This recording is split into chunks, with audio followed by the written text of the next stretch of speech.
ବିବାହ ହୋଇପାରୁନାହିଁ, ମନ ବ୍ୟସ୍ତ ଅଛି, ଭୟ ମଧ୍ୟ ରହିଛି। ମଙ୍ଗଳ ରହିଲେ କୁଆଡ଼େ ଦୁର୍ଘଟଣା କରାଏ। ମେଷରେ, କର୍କଟରେ, ତୁଳାରେ, ମକରରେ, ବିଛାରେ ମଧ୍ୟ ଯଦି ମଙ୍ଗଳଙ୍କର ଅବସ୍ଥାନ ହେଉଛି। ନମସ୍କାର ଦର୍ଶକ ବନ୍ଧୁ, ଆଷ୍ଟ୍ରୋ ରଞ୍ଜନ ସ୍ପିକ୍ସ କାର୍ଯ୍ୟକ୍ରମକୁ ଆପଣମାନଙ୍କୁ ସ୍ୱାଗତ। ଦର୍ଶକ ବନ୍ଧୁ, ଆପଣମାନେ ଜାତକ ସମ୍ବନ୍ଧୀୟ କଥା କହିଲା ବେଳେ ବିବାହର କଥାକୁ ନେଇ ଆପଣମାନେ କହନ୍ତି ଝିଅଟି ମାଙ୍ଗଳିକ ଅଛି ବା ପୁଅଟି ମାଙ୍ଗଳିକ ଅଛି। ଦର୍ଶକ ବନ୍ଧୁ, ମନେ ରଖନ୍ତୁ, ଲଗ୍ନ ଦ୍ୱିତୀୟ, ଚତୁର୍ଥ, ସପ୍ତମ, ଅଷ୍ଟମ ଏବଂ ଦ୍ୱାଦଶରେ ମଙ୍ଗଳ ରହିଲେ ମାଙ୍ଗଳିକ ଦୋଷ ଲାଗିଥାଏ। ମାତ୍ର ମେଷରେ, କର୍କଟରେ, ତୁଳାରେ, ମକରରେ, ବିଛାରେ ମଧ୍ୟ ଯଦି ମଙ୍ଗଳଙ୍କର ଅବସ୍ଥାନ ହେଉଛି ଏତେଟା ଅସୁବିଧା ପ୍ରାପ୍ତ ହୋଇନଥାଏ।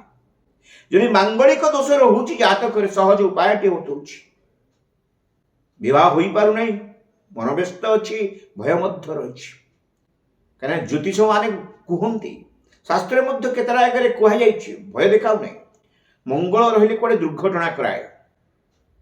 ମନେ ରଖନ୍ତୁ, ମହାପ୍ରଭୁ ବୀର ବଜରଙ୍ଗ ବାଲି ହନୁମାନ ଜୀ ଭକ୍ତ ସେ ଶ୍ରେଷ୍ଠ, କାହାର ଅସୁବିଧାର କାରକ ହୁଅନ୍ତି ନାହିଁ।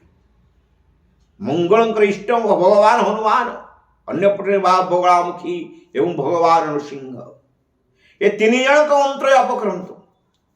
ଛୋଟିଆ ଉପାୟଟି ବତୁଛି, ଗୋଟେ କଂସା ଗିନାରେ 11ଟି ଟଙ୍କିକିଆ କଏନ୍ ଏବଂ ନିଜେ ଗୋଟିଏ ଗୁଆକୁ ମୁଣ୍ଡରେ ଛୁଆଇ ହନୁମାନ ମନ୍ଦିର ଦାନ କରିଦିଅନ୍ତୁ। ତତ୍ସହିତ ଯେଉଁ ମନ୍ତ୍ରକୁ ଭଗବାନ ହନୁମାନଙ୍କର ମନ୍ତ୍ର ମହାଭାରତ ଯୁଦ୍ଧରେ ସଙ୍କଟ ନାଶନ କରିବା ପାଇଁ ଅର୍ଜୁନକୁ ଦେଇଥିଲେ, ଓಂ ହଂ ପବନ ନନ୍ଦନାୟ ସ୍ୱାହା, ଏ ମନ୍ତ୍ରଟିକୁ ଜପ କରନ୍ତୁ, ସମର୍ପଣ କରନ୍ତୁ। ଦେଖିବେ ନିଶ୍ଚିତ ଭାବରେ ମଙ୍ଗଳ ଦୋଷ ଦୂରୀଭୂତ ହେବ। ଆଜି ପାଇଁ ରହୁଛି, ଆପଣମାନେ କାର୍ଯ୍ୟକ୍ରମ ଦେଖିବେ, କେମିତି ଲାଗୁଛି ମୋତେ ମତାମତ ଦେବେ। ଯୋଗାଯୋଗ ନମ୍ବର 9338885550। ନମସ୍କାର।